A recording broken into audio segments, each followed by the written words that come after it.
sana. Yesu ashimwe cyane. Haleluya. Hari umunsi navuze kuri iki cyiyumviro, umuntu umwe aranyandikira sinamumenye ntiyashatse kwivuga, aravuga ati pastor ubutubwira ubutumwa bijya bintu uzosoye kubitubarira. Ariko nawe ndamutahura kuko twese ntitungana kumva ibintu kumwe. Haleluya. Ariko kandi Yesu yaravuze ngo hahigwa abadatsitazwa n'ivyanje. Yesu ashimwe cyane. Ikintu ari ic'Imana twese duca tugorora tukavuga ngo ndiyo Bwana. Bwana sifiwe sana. Yesu ashimwe cyane. Mbwira umuntu mwicaye tusi ibintu by'ibigumbagumba. Ni ibintu by'ubwami. Haleluya. Yesu ashimwe cyane. Amina. Imana ibahezagire kuba abantu mwumva kandi mwihuta kumva ya mvura wamenga nayihamagaye nta kundi mufunga amasentire yanyu. Yesu ashimwe cyane. Haleluya. Basigume igucyo nyene.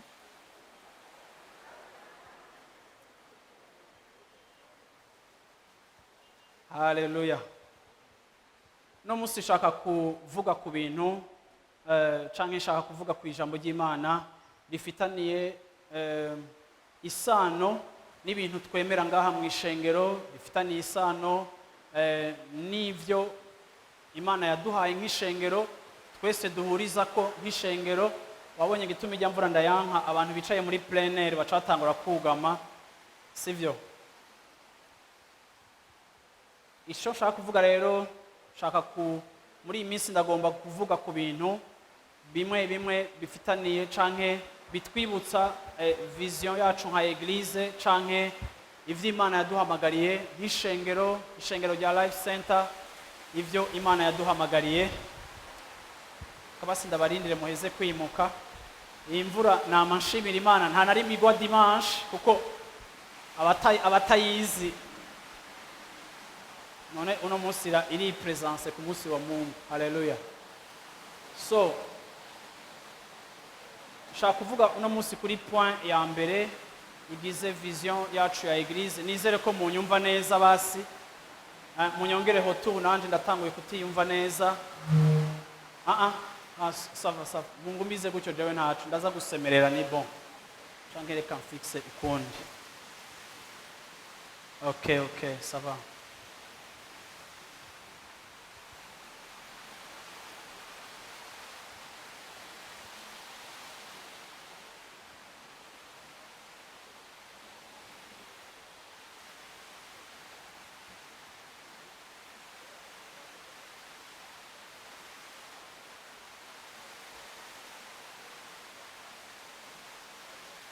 Sava. Mwese maheje kwimuka haje. Nimwabona babuze ikibanza turacafise espace ntoya ngaha nta kibazo. Okay, shaka kuvuga ku mugambi mukuru w'Imana, ariko kandi umugambi mukuru w'Imana ufitaniye isano n'ivyo Imana yaduhamagariye twese nk'ishengero, igihe tubereka canke igihe tubaha amajambo abibutsa vision ya eglise, nuko tuba dushaka ahanini ya kandi gusura kwibuka mbega nibihe bintu biduhuza, nibihe bintu bidutuma turi ngaha, nibihe bintu bidutuma dukora ivyo dukora. Rero uno munsi muri kino gitondo ndaje kubibutsa intumbero yacu ya mbere yo kubaho hano hantu canke ya kino gikorwa ca Life Center, nuko ikintu ca mbere Imana yaduhamagariye ari gikorwa civuga butumwa. Uyu munsi ndashaka kuvuga iki gikorwa civuga butumwa Imana yaduhamagariye kandi arico kituzana gukoranira hano hantu, arico twese duhamagarirwa. Ni gikorwa duhamagarirwa nk'ishengero nk'ababarongoye, ariko kandi ni gikorwa tunahamagarirwa nk'umuryango canke nk'umubiri wa Kristo, novuga mu buryo buri general. Rero ndashaka guhera ku murongo w'Abikorinto mu gice ca kabiri c'Abikorinto guhera mu gice ca gatanu ku murongo wa 17. 2 Corinthiens chapitre 15 verset 17. Nuko rero umuntu wese iyo ari muri Kristo aba ari cyaremwe gisha, ibya kera biba bihise, byose biba bicise bisha. Bandanya gushika kuri 21. Ariko ibyo byose biva ku Mana yatwiyujuje ko ku bwa Kristo ikaduha igikorwa cyo kugabura umwuzuzo, niko kuvuga yuko Imana yari muri Kristo yiyuzuza n'abari mu isi, ntiyabaharura ko ibicumuro byabo, kandi yatubikije ijambo ry'umwuzuzo. Nico gituma turi ntumwa mu gishingo ca Kristo, Imana isa n'ibingingira muri twebwe, turabinginga mu gishingo ca Kristo mwuzure n'Imana. Umwe atigeze kumenya icaha, Imana yamuhinduye icaha ku bwacu, kugira ngo muri we duhinduke ukugororoka kw'Imana. Haleluya. Aha Paulo yandikiye iri shengero ry'Abikorinto avuga iki kintu gikomeye, avuga ku bijanye n'ubutumwa tubabwira. Ubutumwa bwiza hari igihe iyo abantu bariko barabuvuga bagwita ubutumwa bwiza bw'ubuntu bw'Imana, kindi gihe tukabwita ubutumwa bwiza bw'amahoro, kindi gihe tukabwita ubutumwa bwiza bw'umusaraba. Hariho uburyo bwinshi dushobora kuvuga ubutumwa bwiza uko tubwita uko buri. Ariko ngaha Paulo yandika iri jambo, yandikira ishengero ry'Abikorinto, yababwiye ikintu gikomeye, agerageza kubabwira ubutumwa bwiza nk'ubutumwa bwiza bwa reconciliation canke ubutumwa bwiza bw'umwuzuzo. Bwana sifiwe sana. Haleluya. Ubutumwa bwiza bw'umwuzuzo, ubutumwa bwiza bwo kugira gute, bwo kunywana canke bwo guhuzwa n'Imana. Bwana sifiwe sana. Iki kintu Paulo yari karavuga uyu munsi nico nshaka guhagararako, kugira ngo usubire gusurinya yuko igituma mu buzima bwacu nk'abantu bizera canke igituma mu buzima bwacu tuvuga ubutumwa bwiza nuko bitari gushoboka kandi bitageze bishoboka guhera muri kahise ko abantu bashobora kubana n'Imana, ko abantu bashobora kumenyana n'Imana igihe icaha camaze kwinjira. Ijambo ry'Imana rivuga ngo icaha cazanye gutandukana kw'ibihe bidashira. Imana itandukana n'abantu kubw'icaha. Naho hariho amadini, naho hariho gusenga, igihe cyose mu buzima bw'abantu hariho icaha, ntibyashoboka ko abantu bashobora kunywana n'Imana canke ko bashobora kumenya Imana.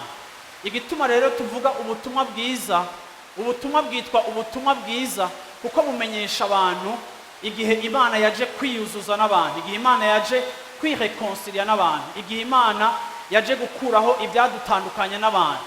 Nico gituma uyu munsi muri kino gitondo nshaka kwensista mvuga ngo umuntu wese akijijwe agomba gushika kuri uru rugezo, aho muri kino gitondo nshaka yuko twibaza iki kibazo: mbega jewe na wewe ni hehe tugeza kuvuga ubutumwa bwiza? Kuko iyo tuvuze kuvuga ubutumwa bwiza uca twumva ko ari ikintu c'abapastori canke c'abavuga butumwa canke c'intumwa canke c'abandi, tukumva umenga kuvuga ubutumwa bwiza hagomba kuba hariho ibikorane vyateguwe. Ariko ndagomba kuvuga ngo ubutumwa bwiza turabuvuga hateguwe ama evenement, hateguwe ibikorane, ariko kandi n'ubutumwa bwiza nk'abakijijwe duhamagarirwa kuvuga ubutumwa bwiza. Bwana sifiwe sana. Nk'abakijijwe duhamagarirwa kuvuga ubutumwa bwiza, duhamagarirwa kumenyesha abantu iyo nkuru nziza. Rero ikibazo canje uno munsi muri kino gitondo tugomba kwibaza nk'ishengero, kandi tugomba kwibaza umwe wese ku ruhara rwiwe: mbega wewe uravuga ubutumwa bwiza? Barizo mu icano uti mbega wewe uravuga ubutumwa bwiza? Haleluya. Muri famiye yawe uravuga ubutumwa bwiza, ku kazi kawe uravuga ubutumwa bwiza, mubo musangiye business uravuga ubutumwa bwiza, aho ugenda gusaba amasoko uravuga ubutumwa bwiza, abo mwegeranye muravuga ubutumwa bwiza. Kini kibazo tugomba kwibaza, kandi kubwanje nibaza ko ari kibazo kiri fondamental. Bwana sifiwe sana. Haleluya. Amen. Bibiri ivuga ngo Imana yari muri Kristo yiyuzuza n'isi. Haleluya. Biciye muri Kristo ntiyaharura abantu kw'ivyaha vyabo, ariko natwe yaduhaye ubutumwa bwo kuzuza, yaduhaye ubutumwa bwa reconciliation. Imana yaduhaye ubutumwa bwa reconciliation. Ndagomba kubabwira ngo projet z'Imana zikomeye ni zibiri. Projet ya mbere y'Imana ikomeye ni igihe Imana yarema umuntu ikarema n'ibintu byose bigize. Yari projet y'Imana muzo tuzi ikomeye. Haleluya. Projet igira kabiri y'Imana ikomeye ni igihe umwana w'umuntu yamara gukora icaha bikaboneka yuko adashobora kubana n'Imana kubera icaha, bikaboneka yuko adashobora kwinjira muri communion n'Imana kubera icaha, bigatuma Imana igira umugambi ugira kabiri, ari wo mugambi ukomeye, ari wo mugambi twebwe twintervenamo. Umugambi wa mbere wo kurema twebwe nta ruhara tuwufisemwo, ariko uyu mugambi wa kabiri ujanye no kunywanisha Imana n'abantu abari baratandukanijwe nayo n'icaha. Uwo mugambi wa kabiri nk'ishengero abakijijwe twese, uwo mugambi niyo mission yacu Imana yaduhaye mu isi. Yesu ashimwe cyane. Bwana asifiwe sana. Hari imigambi ikomeye mu isi, hari amaproje akomeye mu isi, hari ibintu abantu bagomba gushika ko mu isi, ariko mwebwe mwakijijwe mugomba gutahura yuko umugambi wa mbere ukomeye mu isi ubaho ni umugambi wo kuzana abantu bari baratandukanijwe n'Imana kubera ivyaha bagasubizwa hamwe n'Imana biciye mu gikorwa Yesu yakoze ku musaraba, aho yirengagije canke aho itabaharuye kw'ivyaha vyabo, ariko ikiyuzuza nabo biciye muri Kristo Yesu. Rero ngomba kuvuga no musi muri kino gitondo ubutumwa bwiza twahawe nk'ishengero ni ubutumwa bwa reconciliation, ni ubutumwa bwo kuzuza n'Imana n'abantu, tumaze natwe ubwacu kwiyuzuza n'Imana biciye muri Kristo Yesu. Bwana asifiwe sana. Ndagomba twibukanye no musi muri kino gitondo yuko bidashoboka ko umuntu ashobora kubana n'Imana. Mu isezerano rya kera abantu baragerageje kubana n'Imana, Abisirayeli baragerageje kubana n'Imana, ariko kubera virusi y'icaha, kubera icaha cinjiye, ntivyashoboka ko abantu babana n'Imana vya vrai. Byari ibintu byo gupfukapfuka n'ibintu byo kudandikanya n'ibintu vya bricolage bishobora gutuma nibura Imana iziragendera abantu, ariko ubusabane bw'abantu n'Imana ntibwashoboka. Usomye ngaha muri iki gitabo c'Abanyefeso mu gice ca kabiri, Fisa aradusomera Abanyefeso igice ca kabiri guhera ku murongo wa 13. Abanyefeso igice ca kabiri guhera ku murongo wa 13 haravuga gute?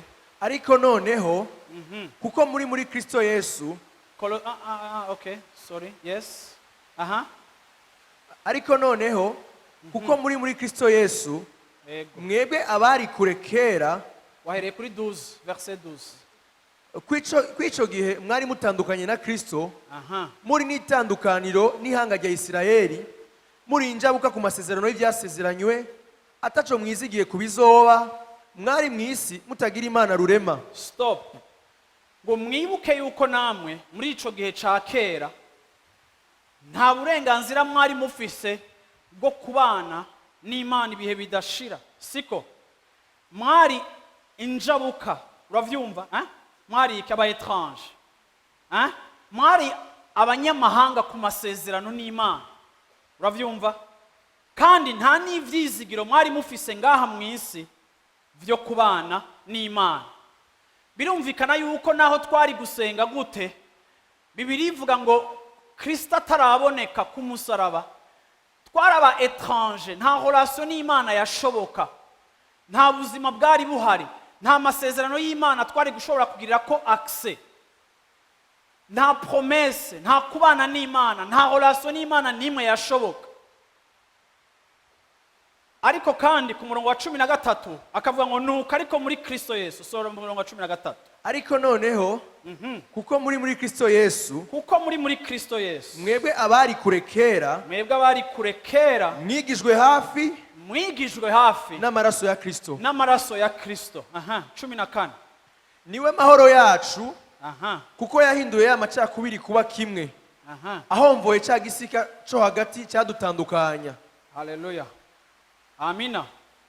Car il est notre paix, lui qui des deux n'en a fait qu'un, et qui a renversé le mur de la séparation, l'inimitié. Haleluya.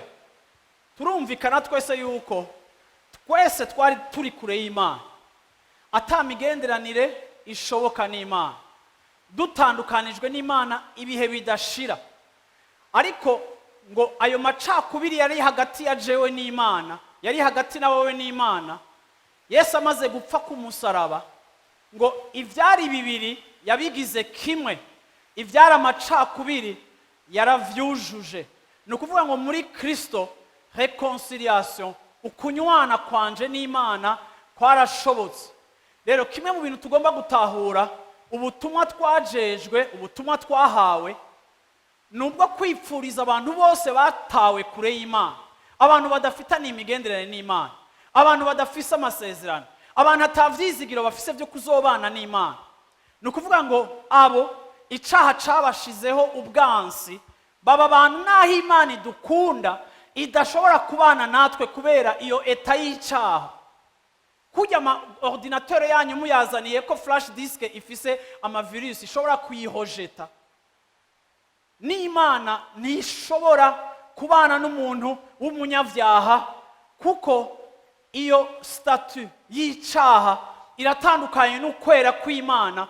Nta busabane, nta communion, nta relation, naho yoba asenga, naho yoba afise idini avamwo, naho yoba afise amapratika akora, naho yoba agira gute, ntibishoboka ko uwo muntu anywana n'Imana. Arashobora kunywana n'idini, ariko ntashobora kunywana n'Imana, ntivyashoboka. Ayo macakubiri iri hagati ya jewe n'Imana, Yesu yaraje arayakuraho, ayakuzaho umusaraba, atuma ivyari bibiri, haleluya, bicika kimwe. Aho guhera uyu munsi jewe na data, haleluya, Yesu yadushize hamwe kubw'igikorwa ciwe cyo kumusaraba. Yesu ashimwe cyane, haleluya. Ubwo babwita ubutumwa bwo kwiyuzuza n'Imana, haleluya. Ubu nibwo butumwa twahawe. Ubu si ubutumwa bwa eglise nka institution canke nka organisation, ariko ubwo n'ubutumwa wewe umaze gukizwa, ukuzuzwa na Kristo, ukuzuzwa n'Imana muri Kristo Yesu. Ugomba kuraba abantu badakijijwe, ukumva urabafitiye agahinda.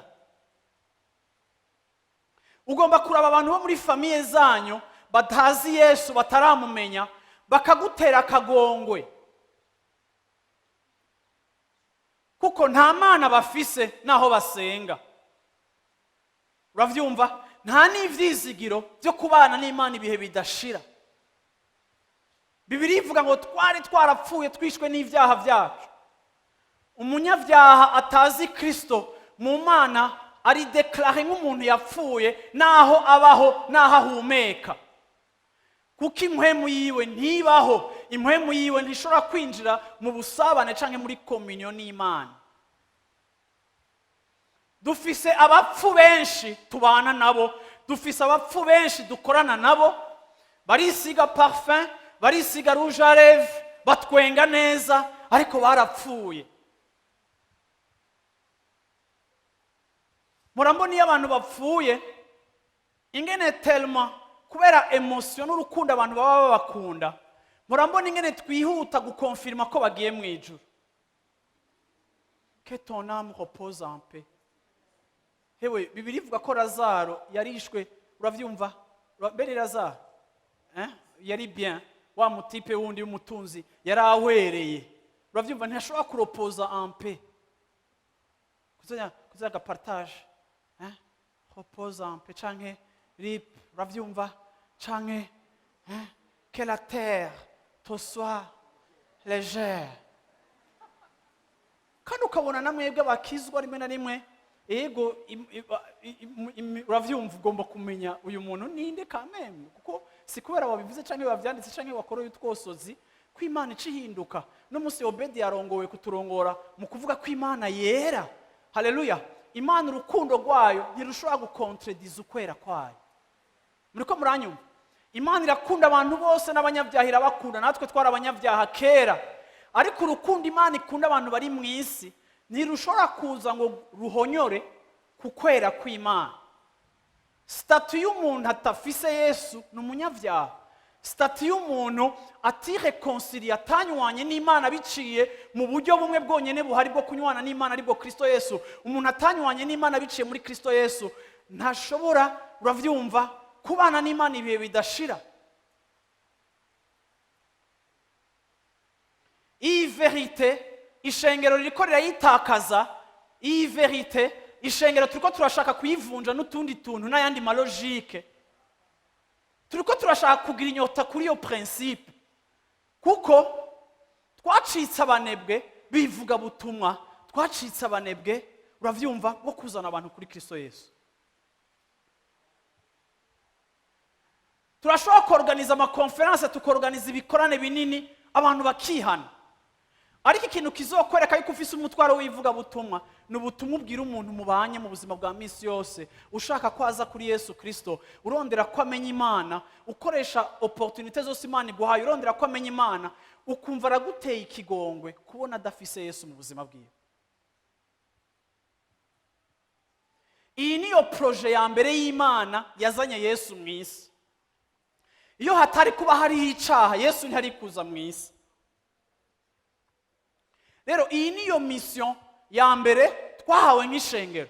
Nico gituma iyo tuvuga ivy'Imana yaduhamagaye nk'ishengero, turavuga ngo Imana yaduhamagariye kuzana abantu mu gakiza, kuvuga ubutumwa. Turizeye ikanguro rizobaho. Ijambo ry'Imana rirasezerana ko mu gihe cihereza abantu, uravyumva, ubutumwa buzovuga kandi abantu benshi bazohindukirira Kristo. Biravugwa yuko Yesu nimba atevye kuza, nuko icifuzo cyo ari uko benshi bihana. Haleluya. Ariko kandi ijambo ry'Imana rikatubwira ngo, uravyumva, bazokumva gute tutababariye? Abo turabana, abo turakorana, abo bari mu miryango yacu, abo turasabana, abagore n'abahungu n'abakobwa, abo turasangira, abo turasangiye business. Haleluya. Tugomba gusezisa occasion yo kuvuga ubutumwa. Ntugomba kumva utagomba kujena abantu ngo afise idini ryiwe, kuko ubutumwa bwiza is not about idini, ariko ni ubutumwa bwiza aho tubwira abantu ngo nimunywane n'Imana biciye muco Kristo yakoze, kuko utaciye muri iyo nzira nta yindi nzira ibaho. Haleluya. Niwe mahoro wacu, kuko Bibiliya bigize kimwe. Yakuyeho, uravyumva, amacakubiri yose, akuraho igihome cadutandukanya, akuraho ubwansi bwose. Iki nico duserebra cambere iyo tuje guhimbaza Imana. Ubu butumwa twabwiwe bukaduha kuja hamwe n'Imana, tukanywana n'Imana biciye mu kwihana ibyaha byacu tugahindukira. Ubu nibwo butumwa bwiza bwadutumye tumenya ukuri, bwadutumye dushobora gusubira mu migenderanire n'Imana. Mwibuke yuko umwana w'umuntu ni caremwe c'Imana, kandi ntigishobora kubaho kidafise Imana. Nico gituma Imana yakoze ibishoboka vyose kugira ngo yinwanishe n'abantu biciye muri Kristo Yesu, kugira ngo Yesu Kristo areponde canke yishure kuri exigence y'Imana y'ukugororoka. Imana yaravuga ngo sishobora kubana n'umuntu atagororotse. Yesu araza mu isi, uravyumva, ariwe mugororotsi. Habaho transfer, aduha ukugororoka kwiwe kuba mwizeye. Yambara ivyaha vyacu ku musaraba, aravyikorera, ducika abagororotsi bicitse kuri uko kugororoka kwico Yesu yakoze. Nico gituma uno munsi tubana n'Imana, nico gituma nsenga, nico gituma mvuga mu ndimi, nico gituma mpimbaza Imana, kuko Yesu yanyambitse ukugororoka. Iyo nserutse imbere y'Imana, nserukana umutamana, apana statut, kuko sinkiri muri statut y'abanyavyaha, ariko ni muri statut y'abana, kuko umwambaro Yesu yanyambitse wampaye uburenganzira, umpa access kwa data. Ubu ndamwegereye, kuko yarakuyeho amacakubiri yose, yakuyeho ubwansi bwose, abuhenuye. Ivyari bibiri bidashobora gufatana byacitse kimwe biciye muri Kristo Yesu. Yesu ashimwe cyane. Yesu ashimwe cyane. Haleluya. Bwana sifiwe sana. Ndasenga ngo Imana ivyura imitima yacu, dusubire kumva dufise vy'ukuri inyota yo kubwira abantu Yesu. Bantu b'Imana, ntidushobora kuba abadiplomate no gupreserva amarelation no kudashaka kubabaza abantu, ariko tukabanyegeza ikintu bakeneye natwebwe twamenye kigahindura ubuzima bwacu. Uyu munsi dufise ubukristo bwo kutajena.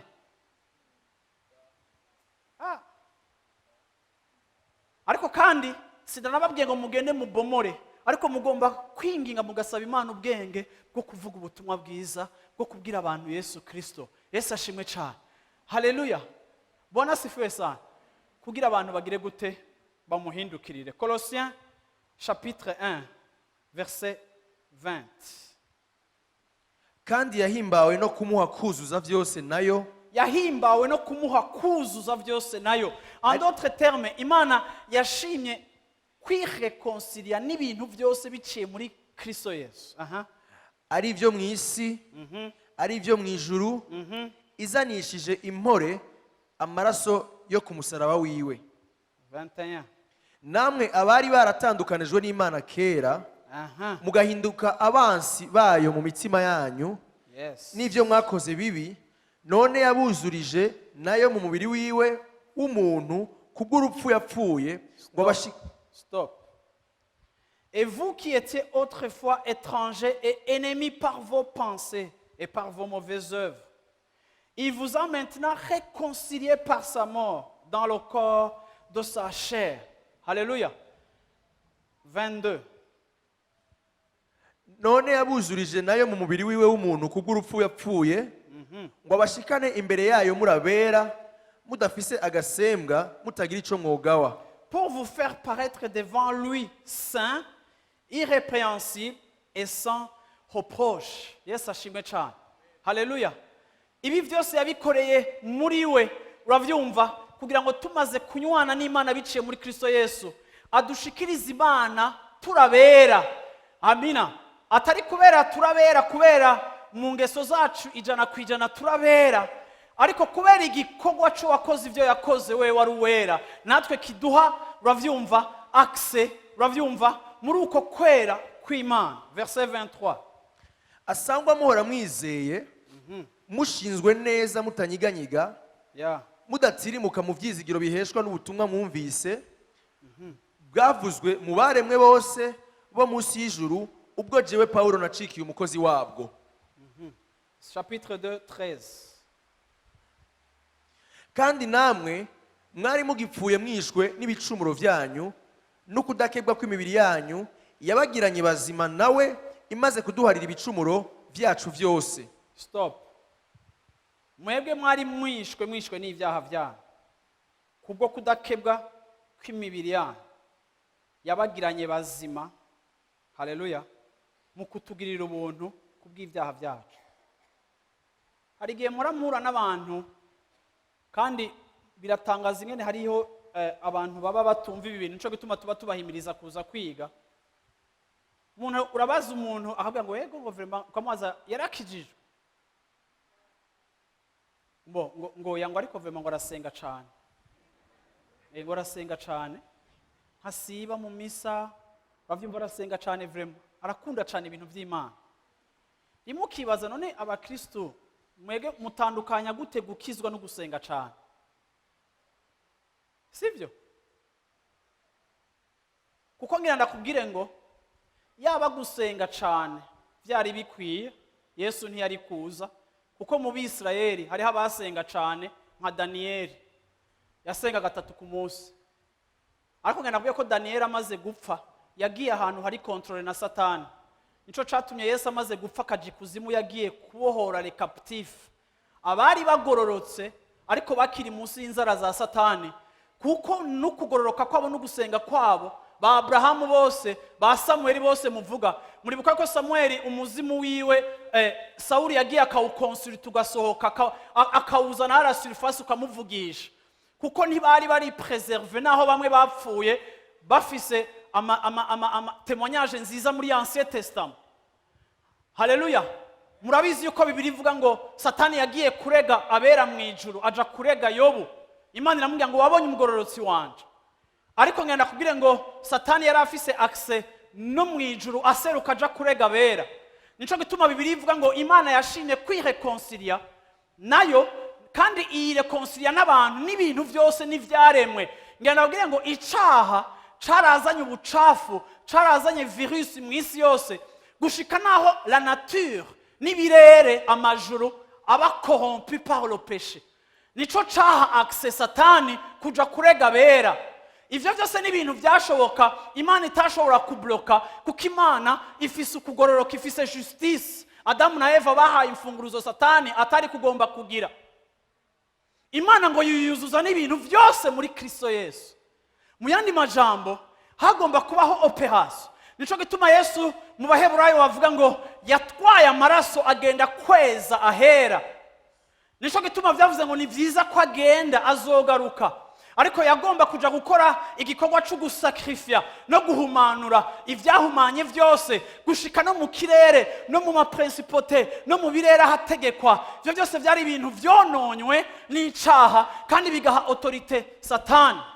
Nico gituma Yesu mu kuja mu kuzimu yagomba gukora iyo reparation, kuko yarahejeje guhabwa legitimité cyangwa uburenganzira bw'impwemu bwo gukorija iyo defo yabaye koze n'ijya virus. Arayinjira arabikosora. Bibiliya ivuga ngo abi Yerusalemu ngo bamubona agendana n'abagororotsi bamugendera inyuma, abera bari barapfuye. Haleluya. Ariko nabo bari bagikeneye un certain niveau yo kugira gute, yo kuba libéré, kuko aho bari imfunguruzo zifiswe na Satani. Rero abo bose barasenga. Samueli yarasenga, uravyumva, Eliya yarasenga, Elisa yarasenga. Iyo aba gusenga byari bikwiye kugira ngo bibatware mu ijuru, Yesu ni yari kuza. Ariko Yesu yacunguye abari bariho, acungura abazovuka, acungura n'abapfuye bamwumvira, nabona arabahasheta. Yesu ashimwe. Rero reka kumbwira ngo uwo mufiyansa ariko araza mu buzima bwawe ngo ntakiriwe ngo karasenga, reka kuzana amateatre. Turiko tuvuga yaravyawe, yaravutse ubwa kabiri. Nivyo Yesu yabwiye Nikodemu ati nawe uri umuhinga w'ivyanditse ukabutaza ayo majambo. Nuzi yuko ikivyawe n'umugore ari umubiri, ariko ikigomba kwa partena ku Mana kigomba kuba ari ikivyawe mu mpwemu. Rero ico turiko turavuga, ubu butumwa tubwira abantu nubwo kubabwira ngo Yesu yaje kukuzuza n'Imana biciye muco yakoze ku musaraba. Nta rindi zina twahawe ryo gukirizwamo, haba mu ijuru, haba mu isi, canke haba ikuzimu. Niryo zina ryonyene twahawe, kandi niwe wenyene nzira n'ukuri n'ubugingo. Ntawuja kwa Data atamutwaye. Shaka ubusenga cane, mama wawe naba ashaka asenga cane, ariko agomba kwizera Yesu nk'umwami n'umukiza wiwe, akemera ko ari umunyavyaha, akamwakira mu buzima bwiwe, akamwizera ko yapfuye akazuka kubw'ivyaha vyiwe. Ubwo nibwo butumwa wahamagariwe kuvuga. Naho uri umutawuneri, naho uri umunyagisagara, naho udakunda kwambahasa abantu, reka nababwire abantu b'Imana, kumbura mu bambahase kuko bariko barapfa batamenya Imana. Haleluya. Haleluya. Bwana sifiwe sana. Bibiliya ivuga ngo dukora ibanga. Muri 2 Corinthiens chapitre 15 kumanuka kuri 19 haravuga ngo twahawe ibanga ryo guhuza abantu n'Imana. Turaba ambassadeur, dufise message ya réconciliation. Mbega duhuza abande, duhuza ubwa mbere abantu n'Imana, kuko nibwo buryo bwonyene bwo kubana n'Imana rurema. Bwana sifiwe sana. Yesu ashimwe. Yesu ashimwe. Amina. Ephésiens 2:16 avuga gute?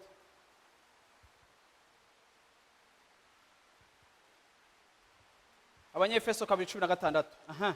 kandi ngo ayo macakubiri amaze kuyagira umubiri umwe, ayuzurishe n'Imana umusaraba awicishije bwa bwansi. Haleluya. Amen. Kugira yuzuza ibintu byose muri uwo mubiri umwe. Haleluya. Shengero ry'Imana, ngenda babwire ngo horaso yacu n'Imana yose itangurira kuri kino kintu, ihera kuri réconciliation. Birababaza ubutumwa bwiza buvugwa muri ino myaka, ariko ahaniniya ubutumwa bwiza, urufatiro rw'ubutumwa bwiza c'est ça. Ibisigaye byose twokwigisha abantu bikurikira iki, ariko ubutumwa bwiza aho tubwira abantu ngo nunywane n'Imana. Yesu ashimwe cyane. Nunywane n'Imana. Bwana sifiwe sana. Haleluya. Bantu b'Imana, ngenda nabwira ikintu nabonye kiryosha agakiza. Nukuri kuzana umuntu mu gakiza biraryosha. Muranakira abantu muri biho bikantangaza, abantu bumva ama message, abapartage, nkakira abantu bava mu madini yose, ariko bamwe bakaza afise icyo ashaka umusengera. Narumvise message wari kuravuga, ndi muri groupe yanyu, hari umuntu wo muri groupe yanyu yanungikiye message ukumva umuntu aje kukubarira ikibazo kugira ngo ugisengere, ako nanje nkafata umwanya muri uko kuganira nkashaka kumva ko yakijijwe. Kuko abantu b'Imana muri ino myaka abantu bamaze kwibaza yuko abakizwa muri abamagicien, ku buryo abantu baza babarondera ko amasolution miracle y'ibibazo byabo nk'uko bogena no kurondera umupfumu. Rimwe n'ibiganza byawe n'ibirenge byawe uravyumva, rimwe na rimwe ugomba kumenya yuko bene uwo muntu ari muri besoin, bene uwo muntu afise ikibazo, rimwe na rimwe ico kibazo arimo ni opportunité nziza yo kumubwira ubutumwa. Abantu Yesu yakijije bose suko bari bakijijwe, ariko hari abo yakijije bibabera ikimenyetso cyo gukurikira Imana. Rero Imana ntiyoreka gukiza umuntu wari we wese, ariko tugomba kuba dufise uwo mutima no gushaka kubona bamenya Yesu, bamwakira, tukabapresenta Yesu. Ego ndaza kugusengera, ariko ndagomba kubaza ibya Yesu hari ico biziko. Yesu uramuzi. Kenshi baca banyishura ngo ego vema ngo ndasenga, ndakurikira n'ama message yanyu. Oya, warakiriye Yesu. Kuko abantu b'Imana, abantu barashobora gukonsoma ibyacu byose, ariko bataragera ku rugezo rwo gukonsoma Yesu. Uravyumva, nka kimwe mu byo bajyako, nka kimwe mu byo bamenye mu buzima bwabo. Ni gute ushobora kumara imyaka ukorana n'abakolege ku kazi, bakaba bazi ko ukijijwe, bakaba banagucokoza, rimwe mukanabitwenga, rimwe bakagucokoza ngo pasteur, benshi muri mwege babita pasteur aho mukora, kuko babona ko mukunda Imana, ngo uyu ni pasteur. Uravyumva, ariko kandi hoba hariho umutima gutera kwibaza ko uyu muntu yoshika gute kuri Yesu. Amen. Yesu ashimwe. Yesu ashimwe. Ngira mu ncano tukwiye kuvuga ubutumwa vre. Haleluya. Amen. Biraryoshe ubona umuntu yihanye, birazana joie. Bamwe muri mwege ndazi yuko mwarakijijwe cyane, murabera n'abagenzi banyu n'abakizwa gusa, ku buryo niyo urondeye ubwira ubutumwa waka kumubura, kuko terima warinjiye mu vy'Imana ku buryo ata contact ufitaniye n'abapagani. Sivyo? Hariho abantu ibyabo bimeze gutyo. Ariko nta numwe atafise bene abo bantu muri famille, nta numwe adafise bene abo bantu ahakora. Yesu ashimwe cyane. Amen. Siko umuntu umwe yarambwiye ngo je ngo nta n'abazungu, abazungu ivy'Imana avuga ngo reka ndakubwira ikintu kimwe. Mumbwira utereko two complex, n'abazungu barakeneye Yesu. Haleluya. Amina. Ejo bundi nari mfise umushitsi, hari abantu bagoye kubwira ubutumwa. Hari umushitsi mfise n'umuyuda, n'umujuif. Rero j'espère kataje gusenga. Uravyumva? N'abantu birabagora kwemera ubutumwa bwiza. Niyo turiko turaganira jewe nka pasteur, arafise akantu ko kungaya, kuko bumva ko bo ari bo badetenteur b'ivy'Imana, la loi canke ariyo Torah. Uravyumva ni vyabo.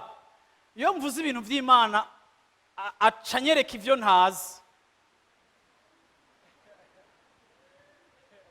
Uravyumva? Kandi twaja mu Giheburayo bikanyenteresa kumva ibintu bimwe bimwe, kuko n'ururimi rwabo. Ariko rero yaragize experience mbi mu buzima bwiwe, bamwicira umwana. Aranambwira nje kuri YouTube, ndabona ingene bishe umwana wiwe muri police muri Etats-Unis. Bicira y'umuhungu wiwe. Carambwira ngo nico gituma atagikunda iwabo, turaganira gatoya. Ariko atanguye kumbwira yuko yahora yubahiriza n'Isabato, ariko atacumva Imana kubera ivyo byamushikiye. Ndumva yuko arakaryo kanje ko kumubarira Yesu. Ariko ntushobora kwibaza ibihome urinda kuduga kugira ushika ahantu mubarira Yesu, kuko kuri we Yesu n'umuntu yabayeho neza asanzwe, ariko ntuvuge ko ari Imana. Uko uravyumva? So ariko ikintu nkundira Imana, iyo wagize umutwaro, buhoro buhoro uraronka akantu, buhoro uraronka ikintu, buhoro. Ariko abantu b'Imana ngomba kubabwira ngo eske vy'ukuri turafise umwitwarariko w'abantu dufise tugendana tubona badakijijwe.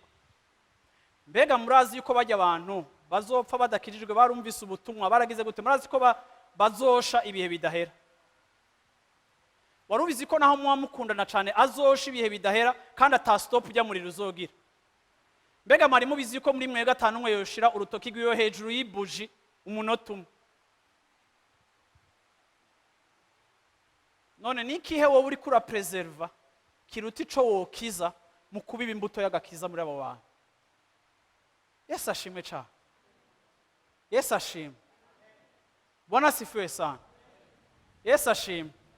Ngenda bagire abakizwa barabaye abaparese gushika naho nk'umunsi nk'uyu wa Mungu murashobora kuza muri eglise ukamara umwaka atanu umuntu n'umutumiye ngo aze no gusenga. Invitation. Imodoka yawe uri mu gakrimi kawe wadugije ibiyo uza wenyene. Nta n'umuntu uratumira nume uti basi ngo tuje gusenga. Kuko bamwe bashobora kuba atinya no kuja gusenga. Sivyo abantu b'Imana. Mumva biri normal. Ofete bica vyerekana yuko mu buryo bumwe canke ubundi Satan yaraduteyemwo uruhuni ku buryo tutavalohiza icatubayeko ngo tubone n'ingene abandi bagikeneye. Sivyo abantu b'Imana. Sindiko ndavuga igikorane twagiye gutegura. Ndiko ndavuga everyday life. Uravyumva? Uravuga Yesu. Uravyumva? Ukamuvuga uko umuzi mu majambo makeya. Nukeneye kuvuga imirongo myinshi nkuko je niko nasoma imirongo myinshi. Ariko abantu baza kugukonsulta abakiriya bawe urababwira Yesu. Hari undi yambwiye ngo je mva ngo ndavuga ubutumwa ko ngo nageza kubinyegeza. Uravyumva? Ura dusigaye dufise abantu benshi bashaka ngo kwama ivyamwa vyiza. Ngo ntarinze kuvuga ngo abantu babone ivyama ngo hama ngo baje kugira enquête bagende kugira amatohoza ngo babaze ngo mbega ko kujya umuntu ari mwiza ngo bacava ngo arakijije bashobora wow oya bose nta matohoza bazogira vuga Yesu. Bwana sifiwe sana. Kuko nibakeneye kuja kugira ko enquête ngo bamenye yuko ivyo vyamwa byawe vyiza biva mu ndero kirundi wahawe canke indero yo kwa so na nyoko. Oya vuga Yesu mugirisemwo mushiremwo. Ningene munda umenga nimko muravyumva. Bwana sifiwe sana. Yesu ashimwe cyane. Reka tuvuga ibintu bizotangura lente. Iyo tuvuze ngo objectif yacu mu ishengero niyo kuvuga ubutumwa, si kuvuga gutegura ibikorane naho ivyo navyo ne tubikora. Ariko kimwe mu bintu tugomba gutahura, relation n'abantu n'Imana ihera mu kuvyagwa bwa kabiri, ihera mu kuvuka bwa kabiri. Abo duhura, abo dufasha, abo twegera, tugomba kubafasha ikintu citwa kuvyagwa bwa kabiri, kuvuka bwa kabiri, guhindukira no kumenya Yesu Kristo. Amen. Imana ishimwe cyane. Iyo abantu rero mu buzima bwabo bashitse ku rugezo, uravyumva, aho bavuka bwa kabiri, ubutumwa bwiza babwirwa canke bumva n'ubutumwa bwiza bubamenyesha canke bwaje bukatumenyesha amasezerano y'Imana ari mu buzima bwacu. Tukira abanyamahanga tucishwe n'ivyaha ntitwari tuzi ko dufise amasezerano n'Imana. Ntitwari tuzi yuko Imana dufise ku mugambi. Ariko tumaze gukizwa ikintu ca kabiri, ubutumwa bwiza butubarira, ubutumwa bwiza tuvuga buvuga butumenyesha amasezerano y'Imana, utumenyesha umugambi w'Imana ku buzima bwacu. Umuntu wese abaho Imana iramufise ku mugambi. Imana hari iki kwitezeko, Imana hari iki igomba gukoresha ubuzima bwawe, Imana hari ikiraganisha ubuzima bwawe. Sinza kuhasoma ariko usomye Mariko 1:16 na 17 Bibiliya iravuga ngo Yesu ariko ararengana ku kiyaga, uravyumva, ahura na ba Simoni ku murongo wa 17. Yesu arababwira ngo nimunkurikire nzobagira kuba abarovyi b'abantu. Igihe Yesu yahura n'aba bagabo bari bafise ibyo bariko barakora. Twese igihe twahura na Yesu Kristo twari dufise inzira turiko turafata, twari dufise ubuzima twari tubayeho. Bibiliya ivuga ngo twari tujakariye icaha, Bibiliya ivuga ngo twarabaja b'icaha, twagenda ngo nk'uko isi igenda, tugendeshwa n'impwemu iganza abantu b'ico gihe, nibwo buzima twari turimo.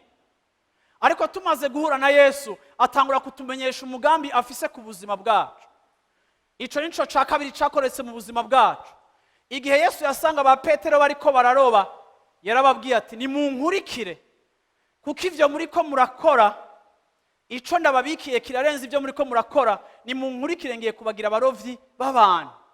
Tugomba gutahura yuko iyo tumaze kumenya Imana tukavyaga ubwa kabiri, tugomba gutahura ikintu kigira kabiri, nuko twigishwa Imana ije mu buzima bwacu iduha kumenya umugambi w'Imana ku buzima bwacu. Igihe Paulo yakizwa muri Actes des Apôtres 9 ukamanuka akamurikirwa n'umuco agakizwa, Bibiliya Yesu yarabwiye Ananiya ngo ujya ni igikoresho nitoranirije ngiye kumumenyesha ivyo namuhamagare canke ivyo nzomukoresha canke imibabaro azobabazwa ku bwanje. Pawulo yari afise ubuzima asanzwe abayeho, ariko amaze guhura n'Imana, Imana yaraje iramumenyesha yuko azobabazwa ku bwayo. Rero iyo tumaze kumenya Imana, tugomba no kumenya ngo iyo Mana tumenye idufise ku mugambi. Mbwira umuntu incanye uti Imana iragufise ku mugambi. Iyo dushishikara kuba muri ubwo bwami bw'Imana, Imana igenda idukomunika, yatiha imitima yacu akoresheje ivy'amaso yacu yabonye.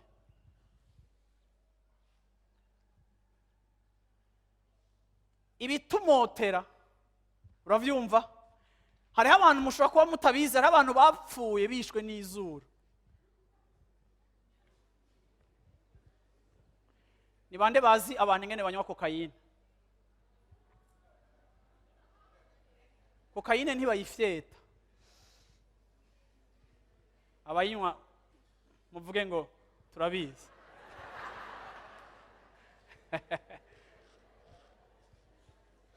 Sivyo? Kumotegwa, uravyumva? Waratangura uragenda uragira, uravyumva? Ako sinibuka mugu, ariko mugu sinzi ko nayo ari odoha, siko? Mugu. Twarigeze kuba dufasha abadroge twagenda kora ngene banywa mugu mu Buyenzi. Mugu ni heroine. Barayishira muri kada kantu kitabi bakayishira ko bakayiturira munsi hama ikazana bagahema. Baratwigishije ngene tubigira tuko turababwira ubutumwa. Uravyumva tukabakiriza. Kandi bamwe muri abo barakijwe gushika naho abadandaza baraduteye gatarina kuko twarabahombesheje. Baratubwira ngo shaka mu batwara babazogaruka baraja kwa rojanti bakagaruka. Natwe turavuga ati twese rojanti tubatwaye kwa Yesu. Batanguye kubona entreprise yabo itanguye guhomba, badusanze ahantu twaba muri Asiatique baratubomora badutwara ibikoresho. Uravyumva? Barica umugambi. Uravyumva? Ariko kandi hari abakirijwe arimo ba Vincent bajya bose muramubona, ni resultat y'ico gikorwa cakozwe mu myaka ya 90 na. Uravyumva? Ariko banywa gutyo wonye. Uko uravyumva? Hari abantu ubuzima bwabo busambukira. Uravyumva? Urabona? Simvuge tushe, uravyumva ngo yango vimba ngo twe ngo twakundana ngo twaturi kumwe ngo nta problem yari hari kuvuga ngo twaguma twegerana ngo anyegera ngo dusanga twafashwe yo. Uravyumva? Uravyumva? Iyo ni sensibilité, uravyumva? Amasanse yacu iyo tutayazi, bamwe bisanga bari mu bintu batari bibaza ko boshikamwo, bibaza ngo nta problem ngo kumufata gutya ngo gira gute, kumba amamotera agashuha ibara rikagwa. Ivyonya, uravyumva? Biva kuki kuko sanse zacu nikiye ntaravuga yo amatwi. Muraza abantu bakomeretse iyo baza kuba ari bipfa amatwi amajambo bavuze. Warigeze kumva n'abavyeyi bawe ko baravuga ko canke mama wawe karavuga canke papa wawe karavuga ko kutari uwiwe, ako kajambo ko nyane kakuguye mu matwi karagusambuye. Warigeze kubwirwa ijambo rimwe riragusambura. Abantu benshi bafise ibikomere apana kubera ivy'amaso yabo yabonye, ariko bafise ibikomere kubera amajambo yaguye mu matwi yabo. Ufise dute ya identite yawe ko wumvise ari abantu bakubwira ngo mbe bibaza ko ari so canke ikindi kintu. Uravyumva? Ayo majambo arakudetruiza no munsi aragukurikirana kandi ushaje. Ibi vyose ni ibintu vyaje bikatwonona mu buzima, ni information twaronse, ni ibintu twabonye, ni ibintu twabwiwe, ni ibintu twasanse, ni ibintu twatushije. Uravyumva? Imvuze sensibilité canke nibiki lotushe. Hariho abantu babaye abusé sexuellement bagafatwa ku nguvu. Uno munsi naho uri muri mariage des fois bikugora kugira imigenderanire yabubatse kuko warigeze kuba abusé ariko ntiwigeze ukira, ariko nuko umubiri wawe uracikoreye iyo blessure y'iyo relation itayigeze kuba ari relation yari consent. Ibyo byose ni ibintu byazanye ibikomere mu buzima bwawe. Ndagomba kuvuga ngo ivyadusambuye vyinshi mu buzima bwacu Satani yabikoresheje afatiye ku masansi Imana yaduhaye, igihe ayo masansi yari ayo kudufasha kubaho no kugubwa neza, ariko Satani ntibyamubujije kuyitiza kugira ngo atudetruise. Ndashaka kurangiza mvuga ngo yaravuze ngo je suis venu afin que les brebis aient la vie, et la vie non pas simplement la vie à un niveau limité, mais la vie, uravyumva, en abondance. Haleluya. Uravyumva? Aranavuga ngo abamwizeye inzuzi z'ubugingo zizotemba ziva mu nda habo ni ukuvuga ngo ico gikorwa yakoze, iyo correction yo ku musaraba irarepara vyose gushika naho ivy'Imana yaduhaye ahubwo bicika ibisesekara. Iyo tuvuze abondance ni ukuvuga ngo ni ikintu kirengera porte physique yawe, ni ikintu kikurengeye wowe wenyene, ariko kiba profitable no ku bandi bantu benshi, kubera ico Imana yakoze si ico kuguhaza wenyene, biza gushitsa ico Imana yabwiye Abrahamu ngo nzokugira isoko ry'umugisha, uzobera umugisha amahanga menshi. Abamwizeye, abamukurikiye, ubu butumwa bwiza bidushikana non pas simplement kuba réconcilié n'Imana, ariko bikanadushikana kwinjira mu mugambi w'Imana, bikadutwara no kuba réparé na muganga, hama natwe tugacika ibikoresho vya réparation y'ubuzima bw'abandi, kuko ico Yesu yakoze kirahambaye, kiraturengeye, kandi ntigishobora kuba contenu mu muntu umwe. Nico gituma kigomba gusesekara, nico gituma mudakwiye kuba abantu bahoze. Ndarangije mvuga ngo shengero ry'Imana ntidushobora kuba abantu bahoze, kandi ubutumwa bwiza burafise ico bugusaba, burafise ico kiguzi.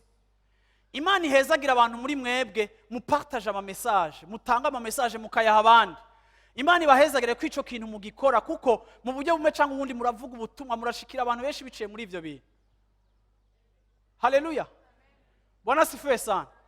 Ariko kandi agomba kubibutsa ngo iyo message utanga kintu cyose kirafise ikiguzi. Ndarangije mvuga ngo mwebwe mugomba kuba abantu bari prêt gutanga ikiguzi, non pas simplement yo kuvuga ubutumwa, ariko no kudivirga ubutumwa, kuko nta bantu bavuga ubutumwa budafise ico bwabamariye. Nta bandi dushobora kwitega ko bazotwara ubutumwa atari mwebwe bufise ico bwamariye. Iyo ataco vyakumariye ntaco kirangira abantu, uravyumva? Ariko kandi ico cakumariye urakirangira abandi. Siko abantu b'Imana, siko abantu b'Imana. Mbwira umuntu micanye uti vyuka basi. Haleluya, Bwana asifiwe sana. Yesu ashimwe cyane, Yesu ashimwe. Amosozi yanje ntashobora gukiza umuntu yakomeretse. Amosozi yanje ntashobora kugongora umuntu ubuzima bwahondekanye, yapondekanye, ariko Yesu wanje arashobora kubikora. Yesu ashimwe cyane. Rero ikigongwe cacu tugomba kugitraduiza mu ivuga butumwa. Hari abantu bavuga ngo urambwira ubutumwa, reka ndakubwire abantu b'Imana. Nimbere yuko dufasha abantu, nubwo dushobora gufasha abantu tukabaha amafaranga, ariko ngenda babwire ngo humanite ikintu ikeneye se amafaranga. Humanite ikintu cambere ikeneye, irakeneye Kristo. Ngenda babwire ko Yesu ataje mu isi gutanga igiceri, sico cari kije cambere kimuzanye. Yaje mu isi kugira ngo atureconcilie na papa. Etape ya mbere na mahoro hagati ya twebwe n'Imana. Etape ya mbere ni reconciliation y'umuntu n'Imana. Ibikurikira n'umugisha uva muri iyo reconciliation, kuko aho Imana n'ibisigaye byose birabakohisha. Haleluya, vuga ko mwavyumvise nanje rero mpese. Haleluya, amen. Imana ishimwe cyane.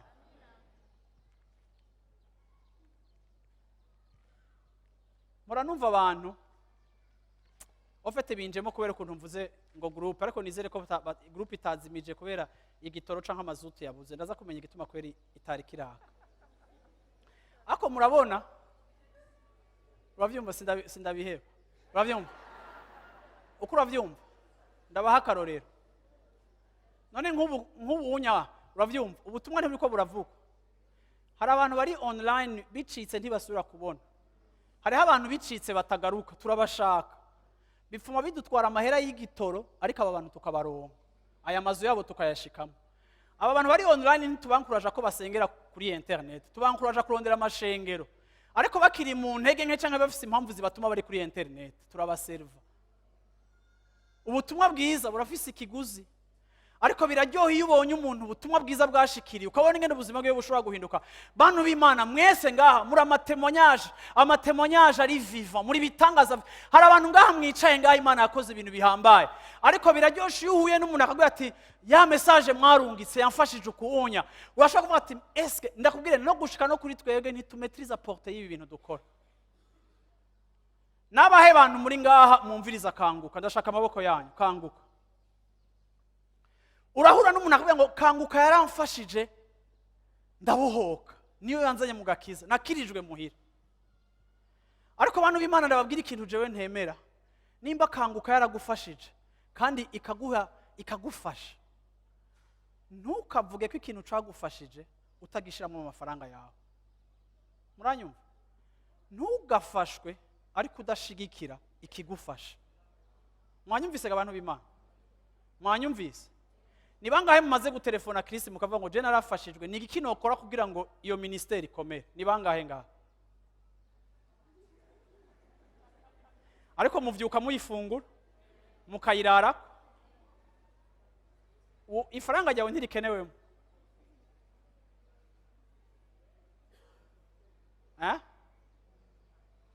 Yo unavyutse mu gatondo numviriza indirimbo ya Dudu yampezagiye, yo nakozwe ko. Bantu b'Imana basi ikintu nize, ndafise abantu benshi murampezagira nkabaha amahera ko njyo impezagiwe n'indirimbo, nkavuga nti uyu muntu ifoko ndamurondera nanje nkamuhezagira, nkavuga nti indirimbo yawe yamfashije akira, kuko ntazi ingene byamfashije. Ariko kandi numva umenga nimba no kuko yaragiye muri studio, arashobora kuba afise n'izindi zigira zimuboreremwo zitararonka financement ya studio, ariko mwama mupartage iziwe mutagenda kumufinance. Sivyo abantu b'Imana? Sivyo abantu b'Imana? Ivyo bintu biragahera mu izina rya Yesu Kristo, kuko ikigufasha kirafise aho kiva, kirafise ikiguzi. Haleluya! Bwana sifiwe sana. Haleluya! Nta hantu bafinance ubutumwa bwiza kiretse abantu ubutumwa bwiza bufite ico bwamariye. Nibo bafinance ba mbere b'ubutumwa bwiza. Hari abantu bankora ko ukumva na telefone canke arabajije ngo nigiki nokora nanje nshigikire, narakozwe ko. Suko tuvyexija, ariko birankora ko iyo ndabibonye ko biranyereka ati uyu muntu afise umutima w'ubwami bw'Imana. Ikintu cose ukonsoma utagitangira ikiguzi, rimwe na rimwe si benediction, ni consommation, ni paresse. Nico gituma na leta ibarihisha amataxe ku mabarabara yayo mucako. Nico gituma na leta ibasaba amataxe ku byo mukonsoma kugira bakorera ama service, babaronderere karanga muntu, babaronderere passport, ivyo byose mubikore birukanka igihugu kibeho, mutegeza gutanga taxe kugira ngo nimo baba consommateur, wotori baka ku nguvu najyo mwotanga, ariko twese tugashaka iterambere. En d'autres termes, ikintu cyose kiri profitable kirafise coût. Gira mu cyane ikintu cyose kiri profitable kirafise ikiguzi. Mu myaka yahera haraba amakonsere bakarihisha, ukumva abantu batanguye gufilosofa. Buno ngo kweki ngo bagirisha amakonsere ngo bakarihisha amafaranga ngana gutyo, ngo kandi ari ibintu by'Imana. Ya. Gira umuntu uti j'espère ko wowe utakiri muri abo bantu biyumvira ibintu gutyo. Bwana sifiwe sana. Yesu ashimwe cyane. Yesu ashimwe cyane. Haleluya. Ubutumwa bwiza bugomba kuronka support, bugomba kuronka financement mu bamaze kubenefisia inyungu z'ubutumwa bwiza, kugira ngo bushishikare gushika kuri benshi kandi bufashe benshi kandi benshi bakizwe. Yesu ashimwe cyane. Ndashaka kubona ni bande bari ngaha bakirijwe ku ma réseaux sociaux, ariho bakirijwe batankuza mu ma église barakizwa. Ni bande bari ngaha? Amaboko yanyu. Amaboko yanyu henda mubonye hariya. Amaboko ntaco sindabahamagara. Amaboko yanyu abantu mwanya mwa mani urabona abantu bose bakirijwe ku ma réseaux sociaux, hindukira muri ni benshi. Haleluya. Aho kugira ngo ivyo bintu vyaka ivyo bintu bikore, uravyumva hari ababitangiye ikiguzi. Bwana sifiwe sana. Amina. Haleluya. Paulo yatwaye ubutumwa mu isi yose akoresha ubutunzi bwiwe kuko yari umudandaje, agaprofita amahute yashigwaho akayacamo agiye kudandaza, ariko yayacamo akagenda atwaye ubutumwa bwiza. Uyu munsi ibitabo byaranditswe, uyu munsi amashengero yaravutse, ubutumwa burarengana mu Moyen-Orient, burinjira muri Europe, buragenda ahantu hose buradushikira, ariko hari umuntu bwatwaye ikiguzi. Haleluya. Ndarangije mvuga ngo ico Imana ikora hari abagihagurukira bakagira ico bagikoreye ko. Yesu ashimwe cyane. Haleluya. Imana ibahezagire. Ariko ndangiza mvuga ngo birashoboka ko ivyononekaye mu buzima bwawe Imana ishobora kandi kubihepaha. Muhaguruke dusenga Imana kandi Imana ibahezagire. Hagurutse uwo muvuga butumwa mwicaranye, utihaguruka muvuga butumwa.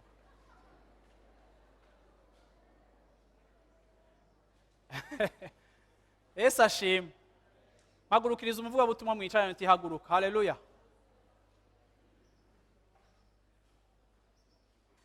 amen. Mana ishimwe cyane. Uyu munsi ndashaka gusengera ibintu bibiri gusa duca dutaha, ariko numva biri mu mutima wanje gusengera. Haleluya. Kandi Mana ishimwe ko kirere cabaye neza. Mukiraho dusenge, shaka ko dusengera iki kintu. Umuntu wese ari ngaha avuga ati hari ivyononekaye mu buzima bwanje, ndakeneye kuba restaurer. Hari ivyandetwije, hari ivyansambuye, hari ivyanyononye. Yesu ashimwe cyane. Uyu munsi ndagomba kubwira ngo yaje kugira ngo ugire ubuzima busagutse. Yesu ashimwe cyane. Icagukomerekeje, icakubabaje arashobora kugikosora, icakubabaje, icakononye, icagucinyije, ico Satani akoresheje ya masanse yawe kugira ngo adetruise ubuzima bwawe. Ndakubwiye ngo umuremyi w'ubuzima bwawe ari ngaha kugira ngo akurestore muri kino gitondo. Yesu ashimwe cyane. Nimba ubabaye, nimba ubaremerewe, nimba ukomeretse, wowe ndashaka uze ngaha imbere. Yesu ashimwe. Ndagiye kugusengera muri kino gitondo. Imana irepaha, Imana ikosora ivyononekaye mu buzima bwawe. Yesu ashimwe cyane. Wewe uze ngaha imbere, ndagomba kugusengera no munsi. Le Dieu de la restauration. Imana isananura ivyasambutse, Imana ikiza abakomeretse, Imana ikiza abababaye, Imana ikiza umuntu yumvise ijambo ribi ryaguye mu kanwa kiwe, Imana ikiza umukobwa yafashwe ku nguvu, Imana ikiza umuntu yononekaye mu mushaha wiwe, afise ivyamusambuye icaye cyo cyose, umuntu yababajwe no kubura, umuntu yababaje no gutakaza biwe, umuntu afise ikintu cyose cababaje umuzima bwiwe, umuntu wese yaronse deception iva mu byamukorewe canke amajambo yamukorewe ko canke ivyamuvuzwe ko, umuntu wari we wese ndavuze ngo le Dieu de la restauration ari hano kugira ngo akize, ahembure umutima wawe, abohora umutima wawe, agufise ko umugambi utandukanye n'ivyagushitseko. Hari abantu bibaza ngo mbega Imana irabaho ikaba yaremeye ko ibi binshikako. Ngenda kubwiye ngo Imana irabaho naho vyagushitseko, kuko ivyakubayeko cyari igikorwa ca wa mugwanizi yaje gusambura no kwica no gutikiza. Ariko ndavuze ngo kuri uyu munsi muri kino gitondo hari ivyizigiro ku buzima bwawe, hariho icizere ku buzima bwawe. Imana irashobora kugukiza, Imana irashobora kukubohora uburyo bwose bw'igikomere, uburyo bwose bw'ikintu cagukoreweko canke cakubabaje mu buzima bw'iwawe. Iyo niyo Mana ngomba guhamagara no munsi muri kino gitondo. Iyo niyo Mana ngomba guhamagara uyu munsi. Haleluya. Nta soni dufise zo kuza imbere yayo nk'umutabazi wacu. Bwana sifiwe sana. Haleluya, haleluya. Nta soni dufise yo kuza imbere yiwe. Haleluya. Arusha abantu hari aho bagarukira. Arusha ibintu hari aho bigarukira. Waraguse ku kinyobwa, waranyuguse ku nzoga, wacitse umu alcoolique kuko udahagarika kwipfuza. Cerveau yawe iri conditione n'inyota y'ikintu wakonsomye kiradetwiza ubuzima bwawe. Ndaje kubwira ngo iyo Mana irashobora gukuramo iyo desire n'iyo nyota yawe ifatiye n'ico kintu wanyoye canke wakonsomye, biciye muri iyo sense, biciye muri gu, bigatuma Satani afata controle y'ubuzima bwawe bwose. Ndavuze ngo uyu munsi hari umuntu ashobora kugukiza inyota yose. Haleluya, haleluya, haleluya. Abasigaye mu ntebe ndashaka mushimira Imana yabareconcilier na Kristo. Haleluya. Ndashaka mucelebre Imana yabareconcilier na Kristo. Ndashaka mushimira Imana reconciliation. Ndashaka mushimira Imana umusaraba wakuyeho amacakubiri yose. Haleluya, haleluya.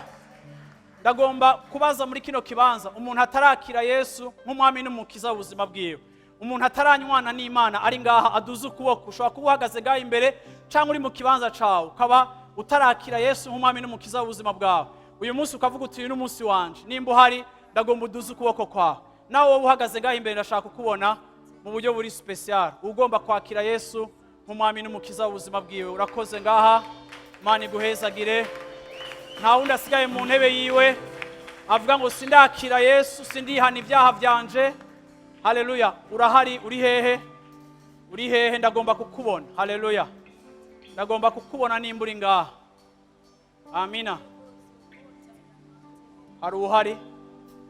Hari uhari ngaha imbere avuga ati ndagomba kwakira Yesu? Yego, ndamubona ngaha. Hari uhari ngaha avuga ngo ndagomba kwakira Yesu bwa mbere mu buzima bwanje? Hari uhari? Haleluya. Ndababona ngaha. Abahajya sindababona. Nimba hari uwo mubona mumperekereze. Haleluya.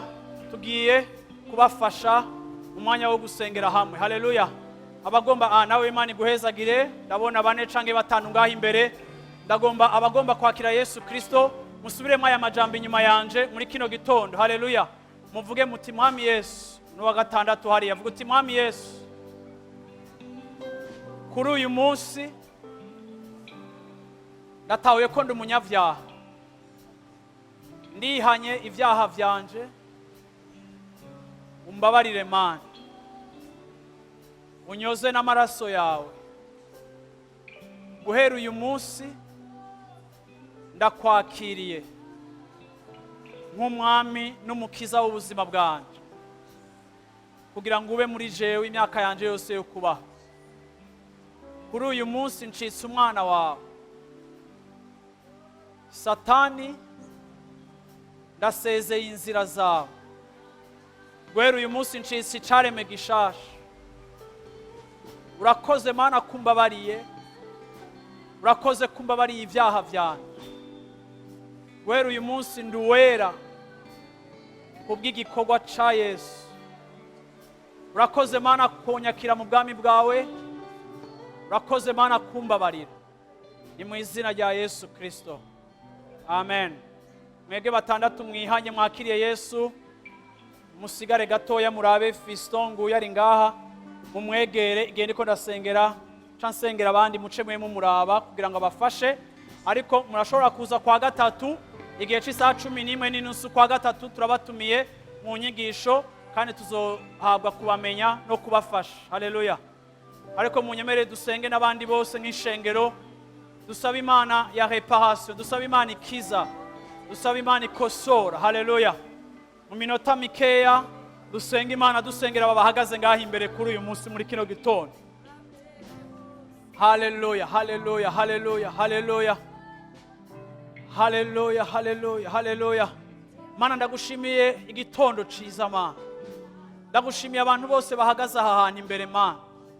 Ndagushimiye umuntu wese ari ngaha Mana, yarakomeretse mu buzima bwiwe, yarababajwe mu buzima bwiwe, yarahemukiwe mu buzima bwiwe, yarabaye abuse mu buzima bwiwe, yarakorewe Mana ibintu byaje kubabaza ubuzima bwiwe. Hari ico yatakaje, hari vyononekaye mu buzima bwiwe bwa kera canke buheze Mana, bikaba biriko bironona ubuzima bwiwe, bikaba biriko birasambura umutima wiwe, bikaba byaramutwaye umunezero, bikaba byaramubujije kuja imbere, bikaba bimubujije amahoro, bikaba bimubujije gusinzira. Oh, ndakweretse Mana abantu bari hano hantu bari oppressé n'impwemu mbi, oh zimeze nk'izibicaye hejuru, zidetwiza ubuzima bwabo, zisambura ubuzima bwabo Mana, bakabura aho baja, iterambere ryabo ntiriboneke, ugukura kwabo nikugaragare.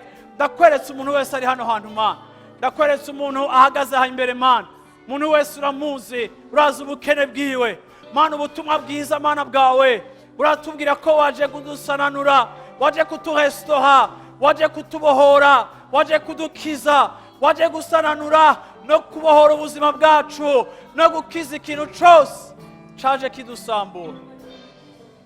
Ndavuze ngo mu izina rya Yesu Kristo Mana, aba bantu bahagaze ngaho imbere Mana, twakuvuze nk'Imana ikiza, twakuvuze nk'Imana ibohora.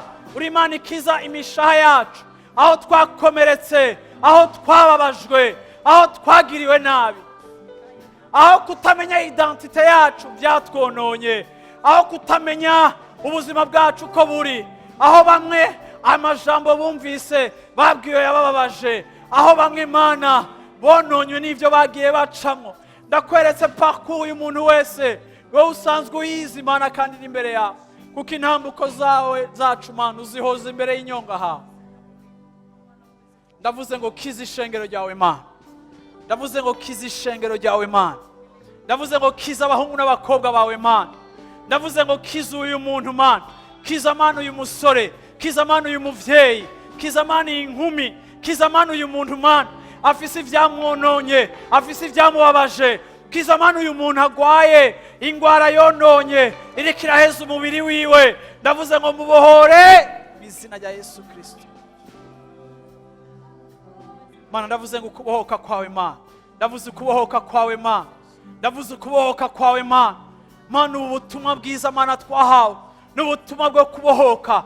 Ndavuze Mana ngo babohore ikibaboshe cyose, babohore ikibacingije cyose, babohore icagomba kubaganza cose, babohore icagomba kubategeka cose, babohore icababayeko cose kikabagira ko impact. Ndavuze ngo kosora Mana, kosora Mana. Wowe uri umuganga Yesu, wavuze ngo ntiwaje kuba ameze neza, waje kubagwaye, kuko wowe uri umuganga, wowe uri umuganga w'ubuzima bwacu Mana. Ndavuze ngo kiza ubuzima bw'umuntu wese ari hano hantu, ico cose gikurikirana ubuzima bwiwe, ndavuze ngo gihagarike impact yacu mu izina rya Yesu Kristo. Ico cose cagukorewe ko kibandanya kuguherekeza, ndavuze ngo iyo influence ihagarare mu izina rya Yesu Kristo. Ico cose cakubaye ko kibandanye gukurikirana ubuzima bwawe, ndavuze ngo gihagarike ibikorwa byacu mu buzima bwawe. Ndavuze ngo ukire, ndavuze ngo ubohoke, ndavuze ngo ugubwe neza, ndavuze ngo Imana igutabare, ndavuze ngo Imana ikurenganure, ndavuze ngo justice y'Imana igushikeko, ndavuze ngo kugoroka kw'Imana kugushikeko, ndavuze ngo Imana ikize ubuzima bwawe, iguha umusesekara bivaye n'itunga ryayo, bivaye n'ubuntu bwayo, iguha umusesekara. Mana, ndavuze ngo abantu bawe Mana, wera muri kino gitondo Mana, je déclare ta victoire sur leur vie. Ndatangaje intsinzi yawe hejuru y'ubuzima bwabo, ndatangaje ukunesha hejuru y'ubuzima bwabo, ndatangaje Mana mu ijuru impinduka hejuru y'ubuzima bwabo. Ndavuze Mana ngo guhera uyu mwanya, guhera iyi saha Mana, reka Mana igikorwa cawe Mana kibe ukuri mu buzima bwabo Mana, baze bagushingira intahe, baze bakuvuge, baze batangaze kugira neza kwawe. Ni mu izina ryawe Yesu Kristo ndabisavye. Abantu b'Imana bavuge ngo amen. Abantu b'Imana bavuge ngo amen. Haleluya. Abakiriye Yesu mugende hajya muri kajya gace kugira babafashe gatoya.